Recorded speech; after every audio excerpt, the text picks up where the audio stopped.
Good morning. I'm Gord Long with the Financial Repression Authority. I have Dan Amerman joining us again this morning. Dan's been on before, but it's been a while. Welcome back, Dan. Thank you, Gordon. Thanks for having me. I really appreciate. We had a great reception on the last video that we did. You had some great slides at the time, and it's up on our site. And it's really a tutorial on what financial repression is, and I'll refer our listeners back to that. But Dan, we have so many new listeners since you were last on, and I wonder if you could give our listeners kind of brief overview of your background, your involvements, and the things that you're currently doing on your website. Okay. I started off in the industry in the early 1980s as an institutional investment banker, structuring deals and so forth, derivatives, things like that, mortgage securities. And by about 1991, I was writing my first book, and I was doing research. And I determined that I felt that over the decades ahead, that long-term investor returns would be much lower than people were being led to believe. When we look at stock market returns, look at bond returns, and so forth. And that kind of set me down a path of trying to help people anticipate what would be happening and figure out solutions. It ended up becoming a full-time career. I'm now a speaker, an author, as well as a chartered financial analyst. And what I noticed, kind of that's relevant to today's conversation, is about 2010, the rules started changing rapidly. So in 2011, I wrote my first article on financial repression, trying to explain the return of classic financial repression. And I think it's been a learning process for many people. When I was working on my undergraduate degree in finance and economics, those were the days when financial repression was just ending. And then in the early days of my career, one of the things that I worked with was restructuring savings and loans all across the United States. We had savings and loans that were failing, and that was part of my job for a few years there, was doing all these presentations to boards of directors across the country, try to figure out a way to save their institution. And in many ways, what the failure of the savings loan industry represented, even though people didn't really talk about it in those terms necessarily, was the end of the last period of financial repression. We used to have very low interest rates as a matter of both regulation, in terms of Regulation Q, and a matter of governmental policy. We had much more extensive governmental interventions in the markets. And because interest rates were low and controlled, it actually worked for decades for savings and loans to do this crazy thing in terms of borrowing money essentially overnight and investing it in 30-year mortgages. They were doing that because the government had their back. And then the government ended financial repression. The savings loan industry was effectively destroyed, and we moved to free market conditions, free market movement of interest rates. The world changed. Well, approximately when was that? That varied by the country. Generally speaking, if you're talking about the post-war example, it was really going by 1945. It became agreed to on an international basis. It was effectively part of Bretton Woods from 1947, back when the International Monetary Fund was first formed, as well as the World Bank. And these players are still with us today and what we're going to be talking about. And depending on the country, it lasted until somewhere in the early to mid-1970s. As things were gradually released. We had the end of fixed exchange rates. We had the end of capital controls. We had the end of regulatory limits on interest rates. And then most people in that environment, as that continued for the next several decades, came to think that was the only way the financial world worked. That kind of correlates with when the United States came off the gold standard. We went to a complete fiat-based currencies, and more or less other countries over a period of time went the same route. That was a key development, an absolutely key development. Yes. Comments on that? Why the overlap or the correlation there? Well, there were multiple reasons. Of course, there was a great pressure on the U.S. dollar because of building inflation, the cost of the Vietnam War, and so forth. But the bigger issue, and I do have several articles on this on my website, danielamerman.com, is that we had a change in what I call the national debt supercycle. As of 1947, and many people aren't even aware of this, they're not aware of financial economic history, which is, I guess, no surprise. At that time, because of the expense of paying for World War II, the United States national debt, the federal debt outstanding, was approximately equal to the total size of the economy. And that is a toxic situation for a country, and it was back in 1947, even as it is today. The country is exposed to acute interest rate risk. Deficits can just absolutely take off if interest rates were to rise, which is why they weren't allowed to at that time. They're not being allowed to these days. And generally speaking, historically, the growth rate of heavily indebted countries, particularly once you get above 80% of GDP, is much slower. So it is a slow to no economic growth, high interest rate risk environment. And the United States was not in this by themselves. So was most of Europe, so was Canada, so was Australia. This was truly global. And what they did was they essentially got together, and Bretton Woods was part of this. And they created, the word was not yet coined at that time. I think it was around 1972, 1974 that the academics first came up with the term financial repression. But everyone kind of agreed that they were going to put these rigid controls on their populations from a financial perspective. And then effectively what happened is that the size of the national debt, and I've got some graphs on this, was held down for approximately 25 years while the economies grew. And of course, that was a period of substantial growth during the 1950s and 1960s in particular, until by the time you hit around 1970 or so, in the United States and around the world, these national debts as a percent of the economy had dropped down to less than 30%.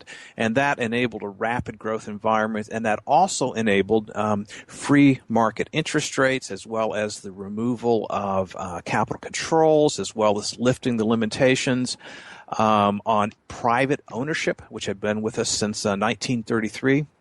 Individuals in the United States could not own either gold or silver for investment purposes. Those were lifted. These things kind of all came together there. We found at Financial Repression Authority, to make it really simple, that if you have financial repression, you have to target inflation and have a level of inflation. It varies, but higher inflation than no inflation, and certainly not disinflation or deflation. Second, you have to have low interest rates, and in fact, interest rates that are often negative on a real basis, and now we even see them negative on a nominal basis. But where I'm going is the other two, we think, as pillars you have to have is what we refer to as regulatory ring fencing, and that is using regulatories to force behavior and investment and a movement of money. And that's not well understood. And then, of course, is what we refer to as obfuscation, and that is manipulation or misrepresentation of statistics, which can lead to certain behavior. But the reason I wanted to talk to you today, not only on your great background and true understanding of what financial repression is, and you have lots of materials on your site on this, is in this regulatory ring fencing and the clever games that are played that people just don't see, and how critically important they are. Now, you just wrote an outstanding combination article, two-part, on margin rules that are changing or forcing new private funding of the public debt and the treasuries and that margin rule.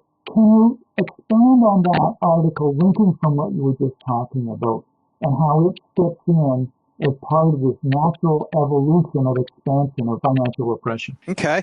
I'd be happy to do so. Now, the way that I have been defining the pillars of financial repression is a little bit different from yours. And the nuances are important there. Instead of just calling it ring fencing, I split that out in two different ways. One of them is capital controls, and the other is forcing financial intermediaries to participate in financial repression. And this is generally done under the name of safety, even though that's not the case, which fits in with your definition in terms of obfuscation. And then there also is another component as well, which is basically repressing the ownership of precious metals so people don't have an alternative protection from inflation. But what for me is fascinating in looking at this is that, and you probably run into the same thing. When you say the words financial repression, or people talk about the words financial repression, it almost sounds like some sort of conspiracy theory or something, like people just came up with, and there's this interpretation the governments are doing it, when in fact financial repression is the very heart of macroeconomics. Oh, it is, and I have to interrupt because I fully agree with that. The financial repression, the terminology is really colloquialism. It's kind of been picked up in slang and to some degree by the central bankers. They refer to it as macroprudential strategy or macroprudential policy formally as really what it is. It's a core part of managing a monetary system over a long period of time, or at least it has been. And it was very much part of their training. Yes. And the interesting part was that in a relatively short period of time, in the United States in 2010 in particular, even though some elements had happened before then, all these elements came out at the same time that we had not seen since the early 1970s. Their interest rates were forced down below the rate of inflation by massive governmental interventions that was originally taking the form of quantitative easing and so forth. We have FATCA, which is a form of capital controls that was coming out, and all of these things were coming out simultaneously, and they've kind of dominated the markets ever since then, and there's nothing controversial about saying that. That's the point of these macroprudential policies or financial repression or whatever you want to call them, is to have an effect on the markets. But the really fascinating part is there has been a series of developments over the last several months that I've been tracking that may be the biggest new round of financial repression in terms of things coming out in different areas simultaneously than we have seen since 2010. And I think there's some, as we'll be getting into, some fascinating information value there. Why this is occurring right now and why there's so little notice about it. Other than an article in the Wall Street Journal, which you spotted and alluded to it, there's been nothing in the press that I've seen. As far as I can tell, I was the first person to figure this out. I'm the only one, and there's nothing in the blogosphere other than what you put out. And I agree with you. It is that profound longer term of what this means. Then you're sorry to interrupt you. I was just concurring with everything you're saying.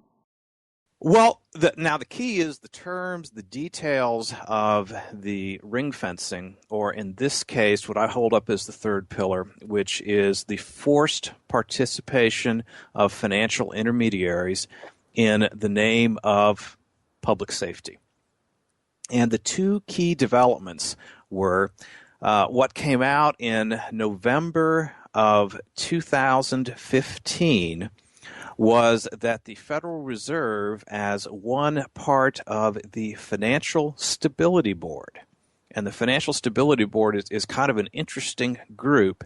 It's the G20 plus the IMF plus the World Bank. I think the Bank for International Settlements is a part of it as well, but it's almost a return to Bretton Woods in some ways, in terms of the working group there. All simultaneously agreed to change their money fund policy as well as their margin rules. Okay, and I guess actually the margin rules was the Financial Stability Board, which was formed in about 2010, 2011 in the aftermath of the crisis. But they did two things. One of them is that they changed the regulations on money funds, again, purportedly in the name of public safety, such that it was an expensive burden for any funds which offered the money funds to use anything other than federal debt or repurchase agreements secured by federal debt for their money funds. So they created an enormous financial advantage, again, supposedly in the name of financial safety, for all the money funds to be invested exclusively in U.S. government debt. Now, this is classic. This is absolutely classic. They take a financial intermediary, and in the name of safety, you have to hold U.S. government debt. And what have you just done there? Well, you have expanded the market for government debt by whatever the net change is. And I believe that it was about the money fund industry in the United States had about $2.7 trillion invested at that time. About $1.7 trillion was already invested in U.S. Treasuries or repurchase agreements collateralized by U.S. Treasuries. So that's $1 trillion that was given a very substantial incentive, and this is effective by October of 2016, to move out of any other high-quality investments and into U.S. Treasuries. So what they just did was they just locked in an additional $1 trillion of funding for the debt.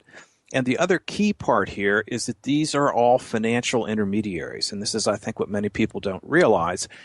This question can come up, who's actually funding the federal debt? And the answer is we all are. And it's often to an extent that people don't realize. And one of these is that they may be holding their money short-term in a money fund, but if that money fund is then 100% invested in Treasury securities, then in fact what we're all doing is we're financing the federal government through an intermediary. And by changing the regulations, what they're doing is they're both increasing that relationship and they're locking in that relationship. And of course, at this very short-term end of the yield curve, we're doing it for virtually no yield whatsoever. So when we get virtually no yield on our money fund, we're providing that money to the federal government through that intermediary whose participation is forced, and we're the ones who are providing virtually no cost funding to the federal government at a rate that's well below the rate of inflation. I'd like to back up just for a second before you continue there, Dan, because you had mentioned the Financial Stability Board, because this was approved by the G20. This is not a U.S. Federal Reserve only kind of direction that's now being implemented. We're going to talk about it specific to the U.S. Federal Reserve. Mm-hmm. But the Financial Stability Board itself is an incredibly powerful, unrecognized group. And there's only been, for people that aren't familiar with it, two chairmen that have ever ran this new entity since the financial crisis really brought it into existence. And a little-known guy that started it was the first chairman of it was Mario Draghi, who subsequently we all know has now been promoted and is now the head of the ECB. The second person that took it over and ran it, because it really focused clearly on the issues associated with the shadow banking system, was a little-known person called Mark Carney, who was at the time chairman of the Bank of Canada. And I say little known to Canadians, but not to many other people, who has subsequently been promoted and is now the head of the Bank of England. So we've had two people who have spearheaded and directed this particular group and its policies into the IMF, into the G20, through the BIS, in a positive way in terms of direction and controls, who have then been handed the reins of two of the four biggest central banks in the world, the other being the Federal Reserve and the Bank of Japan. So these are well thought out, well crafted directional statements. Sorry to interrupt there, but I think it's important we understand where this driving impetus is coming from. And the other thing to keep in mind is that by doing it in a coordinated fashion, where everybody in the G20 does it simultaneously, it to some extent becomes a form of capital controls. Precisely. It's like currencies. If you debase it, it's all relative to something else. And that's why I refer to it as a currency cartel. When they're all debasing, where do you go as an alternative that really has the liquidity of a currency? So this is a conspiracy. This is part of macro-prudential monetary policies that are forced when you have debt that gets up north of your like 80% and in many times much, much higher of the only way that monetary policy itself knows how to handle the problem. Am I correct in that statement? Yes, I mean, this is being done in absolute Yes, plain sight. precisely. Anybody who wants to read about it. What they're not talking about so much in plain sight is the financial repression aspects and how this changes the lives of individuals around the world. I spotted it as soon as I saw it, as I looked at the announcements when it came to margin rules changes and money fund changes, that this was just classic textbook financial repression.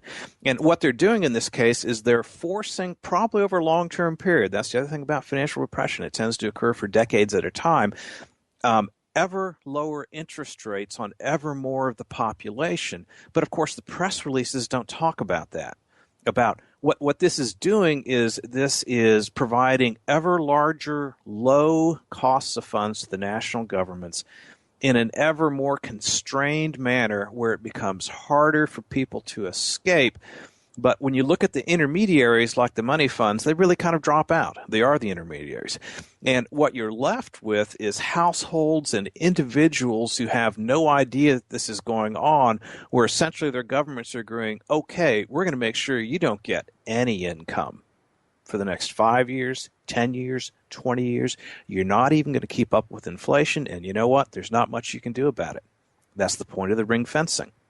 Now, the other really interesting development, and again, I have the links on my website for these different developments, is that on November 12th, 2015, the Financial Stability Board agreed to implement margin rules changes.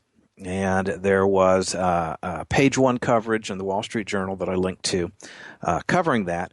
And what they were going into was they were talking about, I believe it was page one anyway, what they were going into was that they were talking about this is basically a blast from the past. This is what central banks used to do. This is what the Federal Reserve used to do in the 1950s, the 1960s, but nobody had really done it since the early 1970s. And of course, the way to understand that is they abandoned financial repression in the early 1970s. This was brought back out. And what's happening in this case is it's also a expansion of the mandate of the Federal Reserve in the United States. They don't have a date certain for when this is going to come out, but it's been agreed to by everyone. They are going to do it. The rules are still being developed. As we talk, the G20 is currently meeting. Do you think this is part of an agreement on a schedules and broadening it to other central banks who've already agreed in principle? Or is that just pure speculation, or have you seen any documentation? Oh, no, they've all agreed. And we've seen a series of things happen here. For instance, bail-in legislation started out with an agreement among the G20 with extensive advice from the staff of the International Monetary Fund. It took several years, but those rules and regulations have now gone into effect all around the world, including the United States. And we have the COCOs, and we have the issues that are going on right now where investors are just starting to figure out these new bonds actually have risk in them and so forth, which is really stirring up the markets, particularly in Europe. But that's typically what happens. The G20 agrees to it. They have, of course, everyone has their own economists. They have the advice from the International Monetary Fund, which tends to be very active in these kind of things. It can take several years, and then everyone puts in the regulations into place over a period of several months. And where we are with the margin rules changes is that the Federal Reserve will be, without act of Congress, interestingly enough, expanding their mandate, their control over the U.S. markets to all investment firms that participate in a certain kind of secured lending, of which repurchase agreements and reverse repurchase agreements are the best known examples. And just to explain what they are, is that financial firms often need money very cheaply on a very short-term basis. So what they will do is they can actually do this two different ways. One of them is that they can sell a security, say a treasury security, to someone else at a given price, and agree on a date certain to buy it back at a higher price. And that then effectively becomes a short-term loan, very high-quality collateral, and the difference in prices is the interest rate that they're paying. And this can also be done without an actual sale, but with a pledge of the securities as collateral. And again, this is very obscure, I think, for the average person. For the institutional world, it's a crucial source of money. And depending on the estimate, somewhere between 4.4 trillion is what I quote in the article. Some people say it's as high as $5 trillion is the size of this market just in the United States.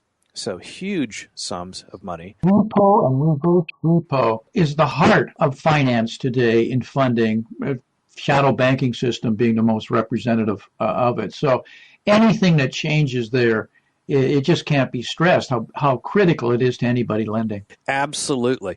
And the other thing is that these are all financial intermediaries. To the extent that these very low interest rates are being earned or paid, this all flows through to the consumer as well. If you look at the banks, of course, they're heavily involved. If you look at your brokerage firm, they're heavily involved. If you look at your insurance companies, they're heavily involved as well. And again, this actually has some strong similarities, not surprisingly, to what happened with the money funds. This is a substantially larger market, but about 2/3 of it was already in U.S. Treasuries. But there was about 1/3, so call it 1.5 to 1.7 trillion that was using collateral that was not U.S. Treasuries in the United States. So then here comes the obfuscation again. It turns out we've got this big risk, and it exists all around the world. The central banks are concerned that lower quality collateral, and of course this is really high quality collateral anyway, that are being used for these type loans, is now considered to be at risk for triggering a new financial crisis.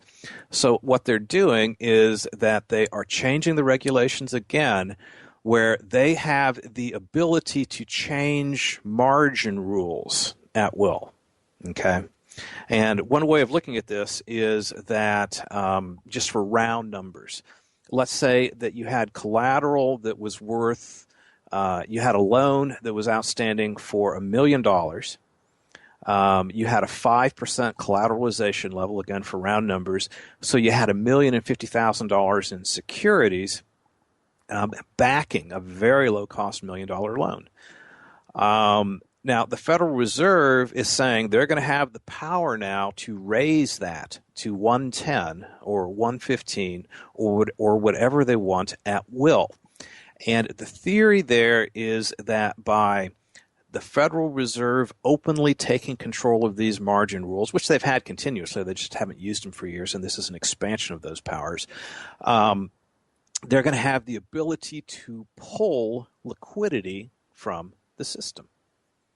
And so on the face of it, that's not all bad for people who are concerned about having too much debt out there in the economies. The central banks are saying, hey, we're putting a tool into place where we can pull leverage from the system at will and keep a financial crisis from getting worse. Goes back to your obfuscation. There is what is presented is that this is for the public safety. But there is a major loophole there. And the loophole is that so long as you use the debt of the federal government as the collateral, the new margin rules don't apply. But that completely changes behavior, does it not, Dan? It does. And the other thing you have to understand is that margin rules changes are high risk for investors of any kind. They're high risk for individuals. There are high risk for institutions as well. Probably the best known form of margins have to do with stock ownership. Where you're basically limited to being able to borrow 50% right now. And if they were to raise that to, say, 60%, that's under Regulation T with the Federal Reserve. If they were to raise that to, say, 60% or 70% to try to bring down stock values, not that they would do that in this environment, then people would have to scramble to either sell securities at the very same time everyone else is selling them, or they're going to have to come up with the additional cash if they have it somewhere because they're already borrowing in the first place to meet the margin calls, or else there'll be a forced liquidation, potentially a major loss. And where we also saw this for anyone who is a precious metals investor, it's people have already forgotten about it a little bit, it was just infamous at the time, was in the spring particularly, but also the fall of 2011 on the Chicago Mercantile Exchange, where they kept raising the margin requirements for silver futures. Oh, yes. And they very quickly drove prices down from $45 an ounce down to below $30 an ounce. And this was an intensely painful process, which was intended. Many people never went back in that market because they'd taken too much damage there.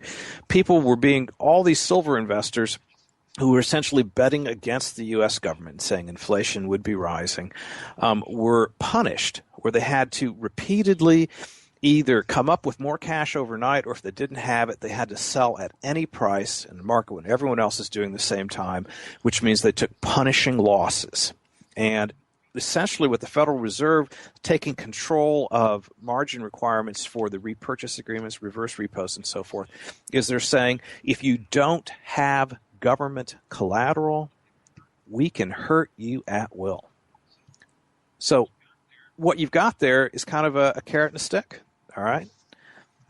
For the $1.5 trillion in repos that aren't currently using U.S. Treasuries, the Federal Reserve is threatening them. But there is a wide open door that they can go into, which is take that $1.5 trillion and use U.S. Treasuries as collateral, and then the Fed won't hurt them anymore. And so what's been created is an overwhelming incentive to use U.S. Treasury securities as collateral for repurchase agreements and reverse repos. And again, once everyone does that, once you have the entire $4.5 trillion market that has moved over there, then what you have is the Federal Reserve doesn't have control over leverage anymore. So long as the market moves logically, the whole reason for doing this in the first place disappears, and all you're left with is another forced funding of another $1.5 trillion worth of U.S. Treasuries. That, again, this is being done by intermediaries, so the very low costs that are involved for the U.S. Treasury, the locking in of funding at a very low cost for the U.S. Treasury, passes through to us as savers and consumers. It's just amazing where this goes when you start to really follow your logic.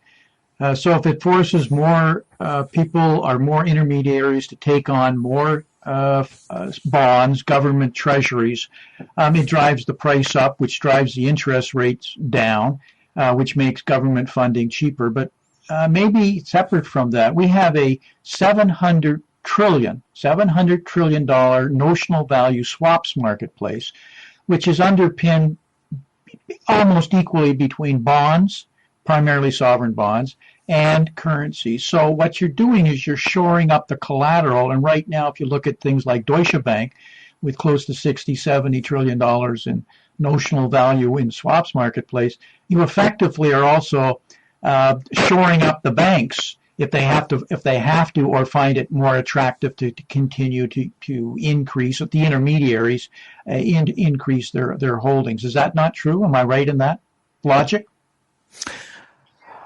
Yeah, you haven't really expanded the pool of collateral so much. Actually, you've reduced the pool outside of these two areas. I wasn't suggesting it was more about increasing the size of the pool.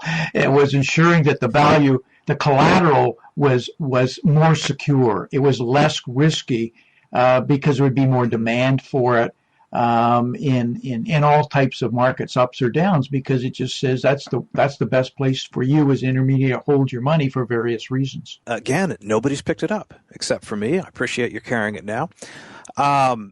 There's a couple of just major implications here. One of them is that the funding for the U.S. national debt just increased by $2.5 trillion. Now, this is really close to something that was far more controversial, and that is quantitative easing. Total U.S. Treasury securities that are currently held by the Federal Reserve are between 2.4 and 2.5 trillion, and they're holding that level. And I've got the chart of that on my on the article that covers this. They're holding that approximate level, so even though they say they're not quantitatively easing, they're actually doing purchases every time they take principal in to keep that a level amount there. And that was intensely controversial. That created headlines all around the world year after year after year. Well, something just as big as that happened, and nobody noticed. This is a forced funding of the federal debt that is every bit as large as what happened with quantitative easing over all the years that was growing. But it's just a little bit more technical. It's a little bit more institutional, so nobody's really noticing. The other fascinating thing that's going on is that we had building problems in 2015 in terms of financial stability that we're certainly seeing all around the world right now. And the Federal Reserve is in the process of deploying 2 massive stabilizers. Why are they doing this in 2016 when they hadn't done so since 2010? I think that's an unexamined question that's just crucial. And the logical interpretation would be they are very concerned about where we're going over the next several years, and they're preemptively moving major stabilizers in place. There's certainly some level of fear, concern of what they're anticipating or seeing, and it gets into even discussions of NIRP, negative interest rate policy, that's been accelerated in a dramatic fashion in the last 6 months, becoming something that they're generally discussing openly within the central banking community. And has already been implemented in Japan, Denmark, Sweden, Switzerland, etc. So EU for that matter. Dan, we're up against our hard line here. Any last points you wanted to make here on the article that we haven't got to yet? No, I think we've covered the important parts. I do have 2 lengthy analyses of these issues on my website, which of course the links to other resources for people who are interested in learning more. Dan, where do you plan on going with your research on this subject? Do you have any plans that way so that our listeners know to get to your site and really stay up to speed on what's going on here? Well, what I've been doing is, and actually I have one of my resources, I have multiple resources here. One of them is, if they like the articles, there is a free book that can teach them quite a bit more. And then I have some other courses, and one of my critical ones is profiting from government-dominated markets. And the idea is that we live in a very unfair times for people who are following the usual strategies. So there's a strong case to be made for following unusual strategies, things that people wouldn't ordinarily do on an individual basis, as a way of taking this pervasively unfair environment and flipping it around to personal advantage. And I guess that's really been the what's been driving me the entire time, ever since I started working in this area in 1991, was not just trying to come up with depressing things about what the government is doing, or very low yields or negative yields relative to inflation, but okay, if this is the game, what can we do differently to do something about it? And that's what really interests me. And it should invest all investors. You can only react to policies that are being changed. You may not like them, you may disagree with them, but they are a fact. And you need to recognize them and invest and change your investment strategies accordingly. We're about 5 years into it, a little more than 5 years into it. Last time, this process lasted 25 years. Oh, we're early, sustained, and I don't think we've seen anything yet in terms of types of new policy experiments that we're going to see going forward as some of the global imbalances continue to worsen, and I would use that expression. I very much agree with you. So, as they unfold, stay close. I say to our listeners, stay close to the changes, and really, you have to do your research because, Dan's the only one that's went public with this kind of change, these changes, and how profound it is. But I can assure you, Dan And our listeners, it just isn't Dan and I talking about this. We may be talking about it publicly, and I compliment Dan for willing to bring this into the public forum. But you can be assured that the financial institutions, banks, there are endless meetings and discussions and full cognizance of what all this means and where it's going. But it's not for public consumption because it's how they make a living. It's the essence of what are in those big high towers downtown Wall Street. Do you agree with that comment, Dan? I do, although there's still, there's a surprising amount that's publicly out there. But I think what they're relying on is, unless you have degrees in economics or something, that the jargon is so dense that they feel they can talk about this completely publicly with great confidence that the media will never report upon it, or if they do, that the average person won't understand anyway. And this is why I believe education in understandable terms is just so critical. There's a concept called FATCA that you mentioned, which is being implemented around the world. It's obvious, it's well documented, well understood, but I don't think anybody in the world, or very few, to really understand the significance of the capital controls and taxation that will start to go, that follows behind it. All out there in public view. But I guess it's also a matter, Dan, who's got the time to really do the reading and the research today with everybody being so busy. Well, we're going to have to extend a couple minutes then if we can. To me, the fascinating concept here is it's an economics term that's called rational ignorance. It sounds a little harsh, but it makes a great deal of sense. We live in a specialized world, and there are a lot of really bright people out there, very motivated people, very good people who are busy doing what they're supposed to do with their own careers and creating wealth for society. They can be doctors, they can be dentists, they can be startup entrepreneurs. Their time is taken up with creating wealth and with their families and so forth. And the usual view is that they simply don't have time to keep up with this kind of stuff. And that's where the theory of rational ignorance comes in. It is recognizing that there is not nearly enough time to keep up with all the information that's going on in this very complex world. And therefore, what you do is you bring in a specialist to do that for you, because the rational thing for you to do is stay ignorant. You simply don't have the time. But that only works so long as the specialists can solve the problems for you. Because if what they're following is a conventional paradigm that has no solutions for very low yields, that has no solutions for suppressed markets, that has no solutions for the very targeted and pervasive transfer of wealth from individuals to governments, that is the heart and core of financial repression, in that case, ignorance is no longer rational. And you really may have no choice but to do what you really should not have to do, which is learn about this stuff. Fascinating observation, because everybody goes to a financial planner or a financial expert or et cetera, but they themselves are locked in to their beliefs, what they believe, what they think are open, what they think the solutions are. Think of it this way: they can't get outside the box because of only the limitation of what they get as information or see. So, well, they're likely to lose their job. Yeah, in a lot of cases, that is exactly the case. I'm sure we've each talked to enough financial advisors who have talked to us privately to know that in many cases they have no choice. They got to sell the products they have to sell for their employer. If they don't, they lose their job. And if they confess they don't know, because they are more likely to know about financial repression.